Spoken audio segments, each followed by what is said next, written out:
My entire life, Republicans have been targeting minority group after minority group. Conservatives have been getting rich and gaining power off of this, targeting immigrants, targeting LGBTQ people, women. It's been Somalis, Haitians. But the second that certain MAGA commentators are now the subject of this exact type of bigotry, they have a stunning amount of moral clarity about it. Vivek Ramaswamy only had moral clarity when anti-Indian American hatred was being spread. Republican Representative Randy Fine has a lot of moral clarity about bigotry when it's against him, but the way that he talks about Zohran Mamdani, the way he talks about Ilhan Omar is incredibly contradictory. You can't just stop bigotry from entering your movement when it's hitting you. You have to stop it at the door. Do you know who Paul Ingrassia is? Sure. Do you know who Paul Ingrassia is? Yeah, we've debated it. Do you know what, okay, so do you know what Paul Ingrassia said? Yeah, we've debated it. That he has a Nazi streak. Oh, you've debated it, but has Trump fired him or is he still a part of the administration? I don't know where he is right now. He's a part of the administration, and you know that. You're lying right now. You know that he is a part of the administration. He is still there, and he said he, quote, has a Nazi streak. So you can sit there and play coy, but you are not having the clarity that you are talking about right now. Do you condemn Paul Ingrassia? Hey everybody, Adam Mockler here. I just got back from a very heated debate on CNN, and this might be the best one yet. You're going to want to watch this until the end, and if you want to help boost the message, make sure that you drop a like below, and make sure you're subscribed to the Adam Mockler feed. Thank you all, and check this out. The FBI back in July released this memo that I was reading where they made a few claims that were just blown out by the Trump administration. First of all, they said that or blown out by the DOJ. They said that releasing any more files would require releasing child pornography. Then they said there was no evidence linking anyone else to the scheme other than Jeffrey Epstein and Ghislaine Maxwell. After Congress forced the release of tens of thousands of files, we now know the FBI was lying. Pam Bondi also lied on Fox News. She said she had the files on her desk. She was going to release them. So the entire priority of this administration has been off. The DOJ had a few goals. They said they have to release all of the files with reasonable redactions. They did neither of those things. They didn't release all of the files. They're drip feeding them, and the redactions weren't reasonable. It was over-redacted in some parts, and as we just saw, under-redacted in other parts, and victims were exposed. And they had plenty of time to do this right. Yeah. And I think that's been one of the concerns and the complaints of the victims, is that they never heard from DOJ about how to do this in a way that centered their needs for justice in all of this, which is purportedly what DOJ says that they were trying to protect. But it seems like Trump is also concerned about protecting, I don't know, other people who were palling around with Jeffrey Epstein. I don't like the pictures of Bill Clinton being shown. I don't like the pictures of other people being shown. I think it's a terrible thing. I think Bill Clinton's a big boy. He can handle it. But you probably have pictures being exposed of other people that innocently met Jeffrey Epstein years ago, many years ago. And so to Nina's point, he's not wrong that there are some people who are photographed there. Maybe they went to a concert, an event, weren't involved in the larger scheme. But Bill Clinton has been targeted by Trump officials in the last few days. And his spokesperson said, we're not afraid of this being released. Please release it all. It seems that the only person who really doesn't want more released is President Trump. Well, President Trump came out a few weeks back and was actually in support of releasing the files and having everything be out there. I think that what the president's point here is a presumption of innocence until guilt, right? To not jump to any conclusions. But I would say we got to extract the politics out of this whole thing, and as everyone at the table agrees on, the main point of this is getting justice for the victims and ensuring that we do it correctly. And Abby, I agree with your point. I agree with your point that we've got to protect the victims, keep their names redacted, and even if that does mean over-redacting until we are sure, what we have and what we're releasing is there. But I'm not going to go down the road of injecting politics into something that shouldn't be political at all. It's about getting justice and closure for these victims, but also doing so out of respect for the courts, like you said earlier, and having that, operating with that presumption of innocence until we have some evidence that someone is guilty through the process of the courts. It's uniquely important to Donald Trump now that there's a presumption of innocence, but he's willing to proactively say that people like Schiff, people like Letitia James are guilty. Now it's very, very important that we're super careful about what photos we're releasing. I just find it really convenient that Donald Trump is now so worried about this. Well, I go back to the point I made earlier, is that you just tried to re-inject politics in this. You have to separate these two things. There are peoples whose lives I'll do are it when Trump impacted does. here. I'll start And to separate it when Trump be the separates leader it. and show him the way. I'm a 23-year-old. He's the president. This is the. You're telling Adam That's to Adam's do that. go-to. Wait, I believe You guys Adam. go to his point I of view believe more than that Adam. You make a I believe difference. that But listen, Adam can be a trendsetter. he's not wrong. I mean, one of these two is the president. The and president it's not of the Adam. United States. Maybe Adam will be a future It's not president. Adam. Who knows? At But the least fact not of the yet. matter is that this is not about politics. No, it's all Extract it's the politics out of it, and you have to do whatever it takes to get justice for these victims I get while that, also protecting but I them. also think that people are, I think, rightfully concerned that DOJ is trying to protect one man. Oh, no, and that is they Donald absolutely Trump. And are. that concern was They have heightened when flatly there were denied when it. there were photos that were course they gonna that were deny put it, out Scott. and then they were removed from the website and then Yes. put back out Right. once there was some outcry about it. So that suspicion is there because not just because of the words that Trump said under duress, but because of the actions of the president and his administration when it came to this issue. Should there be boundaries? Should someone be able to go up on that stage and say, if you believe these things, you are not part of our movement? Well, look, my personal view is that this was an event. It's the first big rally since Charlie got murdered.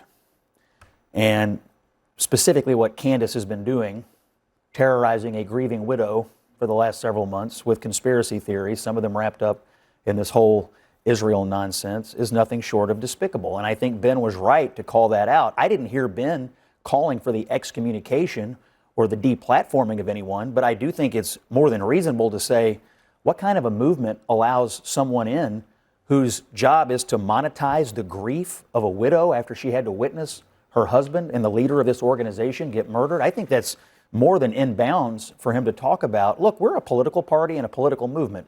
We're not a sponge. You don't have to absorb everything that oozes in under the door. I think that was Ben's point. And look, everybody's going to have a right to say whatever they want. It's not about free speech. It's about what sort of speech you want to be identified with. I, for one, don't really want to be identified with someone who is terrorizing a grieving widow. Yeah, and we'll get to how Vance plays into this because you mentioned it. But the New York Times wrote this in the depths of these Republican divisions has been obscured by two things: shared affection for Trump and a shared revulsion at the left. But Trump is no longer on the ballot, and there's increased alarm over the new right. These two factors are working together to shrink the Republican tent. Yeah, you said J.D. Vance, his opinion is important. He has had no moral clarity about any of this division whatsoever. He refused to condemn the Young Republican group chat when it came out a few months ago. They were talking about gas chambers. He's refused to condemn Paul and Gracia. He's refused to directly combat the Groyper movement growing. I just think it's my entire life, Republicans have been targeting minority group after minority group. Conservatives have been getting rich and gaining power off of this, targeting immigrants, targeting LGBTQ people, women, it's been Somalis, Haitians, but the second that certain MAGA commentators are now the subject of this exact type of bigotry, they have a stunning amount of moral clarity about it. Vivek Ramaswamy only had moral clarity when anti-Indian American hatred was being spread.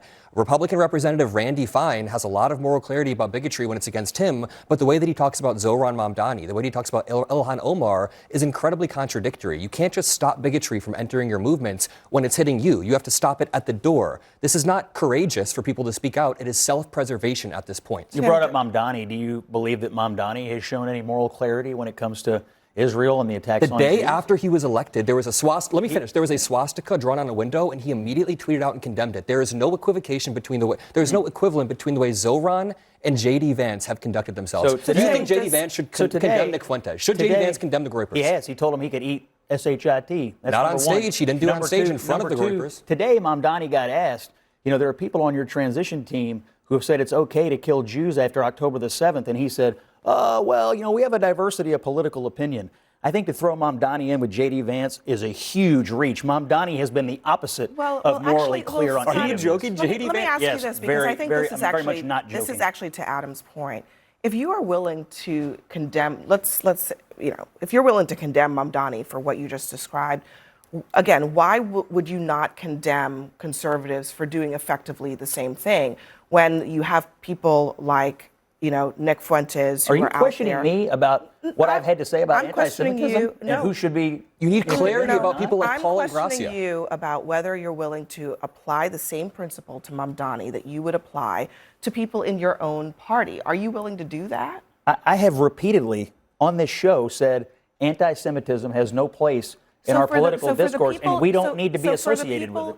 So for the people Are you just like now J.D. remembering Vance this? who say, oh, well, we have a lot of different viewpoints in the Republican tent, and who am I to say who is in and who is not? He just mentioned the Republican group chat, and that was effectively J.D. Vance's point, which is that these are just boys. Boys will be boys. Yeah. They're just young men. We're not going to denounce them. We're not going to denounce them over little mistakes. Are you okay with that? J.D. Vance is going to have ample opportunity to lead this No, coalition. but I'm asking about you. Wait, do you think J.D. Vance should condemn I'm it? asking about you. Are you okay with that? Everybody, just in the same way that continue you the are beatings not and then I'll okay answer. with Mamdani. That's what I'm at. I get that J.D. Vance is J.D. Vance, but I'm wondering about you. What's the principle that you apply to J.D. Vance? And is it the same as what you're applying to Mamdani? Well, I don't put them anywhere near in the same universe, A. B, look, it is up to us as conservatives to decide who we want to be associated with. I can assure you, we do not want to be associated in any way, shape, or form with Nick Fuentes or anybody approximating what he has to say. Period. Full stop. It will destroy us if we do it. I wish J.D. Vance would say the same thing. Tim. I was going to say, I completely agree. There's been several leaders in the conservative movement who've pushed back on all these talking points about anti-Semitism, and I will completely agree with Scott. There is no place in the conservative movement or in the Republican Party, for that matter, for anti-Semitism or any of those things. I do find it ironic, though, that you compare the vice president, who has, in fact, your litmus test was that he went on Twitter and you just said the vice president didn't condemn something from the stage. The vice president condemned the group chat. We've talked about this on this show, and you guys are completely. He called this. He called. Wait a second. You said. Let me finish earlier. Let me finish. Okay. You said that Tim, the we've vice talked about president. this on this we show, did, and you guys are mischaracterizing the statements that the vice president made. He absolutely came out and condemned and said that there is no place for any comments like that in the Republican Party. J.D. Vance said he's going to warn his kids so some quote-unquote scumbag doesn't leak a group chat in a similar way. He was implying the person who leaked the group chat was a scumbag. J.D. Vance has had the farthest thing from moral clarity this entire time. And listen, do you know who Paul Ingrassia is? Sure. Do you know who Paul Ingrassia is? Yeah, we've debated it. Do you know what? Okay, so do you know what Paul Ingrassia said? Yeah, we've debated that it. he has a Nazi streak. Oh, you've debated it, but has Trump fired him, or is he still a part of the administration? I don't know where he is right now. He's a part of the administration, and you know that. You're lying right now. You know that he is a part of the administration. He is still there, and he said he, quote, has a Nazi streak. So you can sit there and play coy, but you are not having the clarity that you are talking about right now. Do you condemn Paul Ingrassia? I certainly condemn anything. Should Trump fire Paul Ingrassia? Approximating having a Nazi I think streak. the Republicans just have a problem. I would say the Democratic Party has a problem as well. Whenever you coddle bigots, it's going to come back to haunt you. And so Republicans do definitely have a decision to make, whether or not, having free speech is one thing, but coddling people who would cradle bigotry, nurse bigotry, stand up and clap for bigotry, that is a problem. And so now, because the fractions within the Republican Party, which there are some in the Democratic Party too, are having this fight, because the promise was that President Donald J. Trump was going to change the material conditions of working class people in the United States of America, and that heretofore has not happened in a way that gives people the relief that they need. And so now you have these people fighting. But bigots are going to bigot. And so leaders have a responsibility. Is Vice President J.D. Vance going to be the vice president for everybody or for certain people? Well, first of all, Ben didn't actually bring up Israel in his speech. It wasn't really about. She brought it up. It wasn't really about Israel. So that's number one. Number two, you're very interested in Ingrassia, who I'm only vaguely familiar with and have never met. He said he's on a Nazi streak, or he had a Nazi streak. But we're all familiar with Mamdani. So I'll ask you a similar question. Do you agree with the phrase globalize the Intifada? No. Okay, so do you condemn Zoran Mamdani for his failure to condemn people who go around chanting this at his rallies and events? It's a false equivalence. Oh, is it? It's not a false you want to hold Republicans responsible for had a Ingrassia, Nazi but not streak? for Mamdani? "Quote unquote," I was on a Nazi streak. Globalize the Intifada. We just saw it in very, Australia, very clear brother. about If you can't anti-Semitism. condemn it today, Very and if you clear can't about get moral anti-Semitism. clarity on We're globalize gonna the hit Intifada pause. today, Let you got a problem. me just hit pause because we have more on the other side of this. Next for us, J.D. Vance.